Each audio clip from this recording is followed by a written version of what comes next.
आप कभी जयपुर जाइए, जयपुर में गोविंद देव जी जाइए, आपको ऐसा लगेगा ही नहीं कि आप राजस्थान में हो, ऐसा लगेगा वृंदावन में ही है। मदन मोहन जी बिहरत निस दिन कुंज गलिन में, ब्रज जन मन सुख धाम। मदन मोहन को रूप निरख के, सनातन बलि बलि जाए, वृंदावन प्यारो। मदन मोहन जी सनातन गोस्वामी ने इनको प्रकट किया।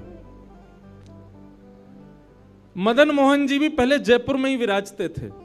गोपीनाथ जी, गोविंद देव जी और श्री मदन मोहन जी तीनों जयपुर में ही थे। बहुत ध्यान से सुनिए सब लोग। तो जयपुर के राजा की पुत्री मदन मोहन जी की सेवा करती थी। मदन मोहन जी कोई लाड़ लड़ाती, पूरे दिन उन्हीं को सजाती रहती, उन्हीं का श्रृंगार करती, सेवा करती। राजा स्वयं गोविंद देव जी की सेवा करते और उनकी जो पत्नी थी वो गोपीनाथ जी की, मतलब पूरा परिवार ही तीनों ठाकुर की सेवा करते थे। अलग अलग भवन में, अलग अलग महलों में ठाकुर जी विराजते थे। तो राजा की पुत्री का विवाह हुआ करौली राजस्थान में, जहां मदन मोहन जी अभी विराजते हैं। तो राजा की पुत्री का जब विवाह हुआ तो पुत्री से राजा ने कहा, बिटिया ये बताओ तुम्हारा विवाह है, तुमको हम दहेज में क्या दें? वैसे तो हमने सब दिया, लेकिन फिर भी तुम्हारी कोई इच्छा हो तो मांगो।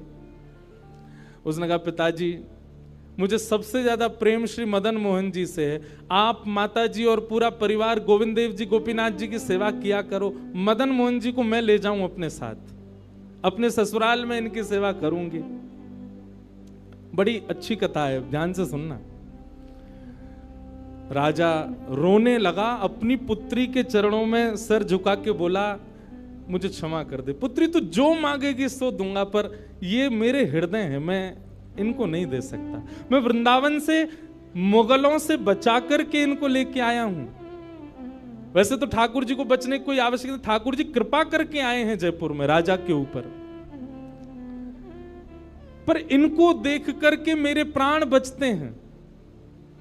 तू जो मांगेगी सो दे दूंगा। पर मदन मोहन जी बोले, पिताजी गोविंद देव जी, गोपीनाथ जी हैं ना आपके पास में, मदन एक ठाकुर जी मुझको दे दो। यहां राजा की जिद हो गई, नहीं दूंगा। पुत्री की जिद हो गई कि मुझे तो चाहिए, नहीं तो मैं विदाई नहीं होंगी। राजा की पत्नी ने भी कहा, अब इतनी कह रही है तो आप दे दीजिए ना, हमारे पास 2 ठाकुर हैं, इनकी सेवा हम करेंगे विस्तार से। और वैसे भी मदन मोहन जी की पूरी सेवा बचपन से उसने ही की है। तो राजा ने एक प्रस्ताव रखा। बोले, अच्छा पुत्री एक काम करते हैं। बोले, क्या? मैं तेरी आंख पे पट्टी बांधूंगा और आंख पे पट्टी बांध करके मदन मोहन जी जैसे 7 स्वरूप तेरे सामने खड़ा करूंगा, जिनमें से 6 स्वरूप जो होंगे वो मैं बनवाऊंगा और 1 स्वरूप वास्तविक मदन मोहन जी होंगे। आंख पे पट्टी बांध करके तुझे स्पर्श करके अगर तूने असली मदन मोहन जी को पहचान लिया तो मैं ये मान जाऊंगा कि तू नहीं, ठाकुर जी तेरे संग जाना चाहते हैं। ठाकुर जी की इच्छा पता चल जाएगी। तो राजकुमारी बोली, ठीक है, आप ये प्रयोजन कीजिए। राजा ने महाराज कारीगरों को बुलवाया और मदन मोहन जी के डिट्टो कॉपी 6 स्वरूप बनवाए और 6 स्वरूप बनवा करके मदन मोहन जी सहित 7 स्वरूपों को खड़ा किया। पुत्री के आंख पर पट्टी बांध दी, एक जैसा इत्र, एक जैसी पोशाक, एक जैसा मुकुट, एक जैसा श्रृंगार, सब कुछ बिल्कुल एक जैसा। और कहा, पुत्री अब तू इनमें से जो 7 में से पहचान लेगी, अगर असली तूने पहचान लिए तो मैं तेरे संग भेज दूंगा।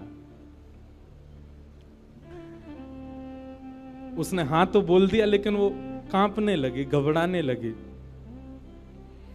जैसे ही उसने नेत्रबंद किए तो कथा ऐसी है कि वो रात्रि में जब सोई, अगले दिन परीक्षण होना था, तो रात्रि में जब सोई तो बहुत रोई और ठाकुर जी से कहने लगी, नाथ मैं आपसे बहुत प्रेम करती हूं, मैं आपके बगैर नहीं रह सकती, पर मेरे पिताजी की बहुत जिद है। अब कहीं मैं आपको नहीं पहचान पाई, मेरे तो प्राण ही निकल जाएंगे, विदा होना तो बहुत दूर की बात है।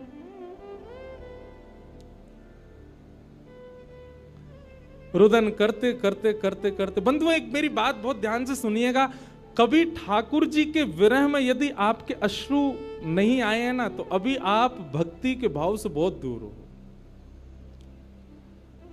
आपको वृंदावन जाना अच्छा लगता है, वृंदावन में घूमना अच्छा लगता है, राधा राधा नाम ध्वनि पर झूमना अच्छा लगता है, कथाएं प्रवचन सत्संग बढ़िया लगते हैं, ये सब एक प्रथम सोपान, प्रथम सीढ़ी है। पर प्रमुख सीढ़ी तो भजन मार्ग या भक्ति पथ की विरह है। अगर वो आपके चित्त में कभी ठाकुर जी के लिए नहीं आया है, तो अभी आप बहुत पीछे छूटे हुए हो। रात भर रोती रही और रुदन करते करते, नाथ मैं कैसे पहचानूंगी कि आप सत्य कौन से हो। मदन मोहन जी उसके स्वप्न में आ गए और स्वप्न में आकर के बोले, तू चिंता मत करे, तेरो ही मन ना है मो ले जावे को, मेरो भी मन है रो तेरे संग जावे को। अरे जे सब मेरी सेवा तो करें, पर तेरी जैसी सेवा तो कोई करेगा ना, मेरो भी बड़ो मन है तेरे संग चलवे को। तो उसने कहा, तो नाथ कुछ कृपा तो करो। बोले हाँ मैं एक काम करूंगा। बोले कहा, तू सबरे स्वरूपन को जब स्पर्श करेगी ना, तो असली मदन मोहन जो मैं हूं, तू मेरे हाथन को स्पर्श करियो। तो हाथ कैसे? ऐसे। ठाकुर जी त्रिभंग लली ठाकुर जी हैं। तो ठाकुर जी बोले, तू मेरे हाथन को स्पर्श करियो, तो जितने मेरे अन्य स्वरूप हैं 6, वो तो ऐसे ही रहेंगे, लेकिन जैसे ही तू वास्तविक मेरे सामने आवेगी, सो मैं अपनी इकन्नी उंगली उठा दूंगा, अपनी कोने वाली उंगली उठा दूंगा।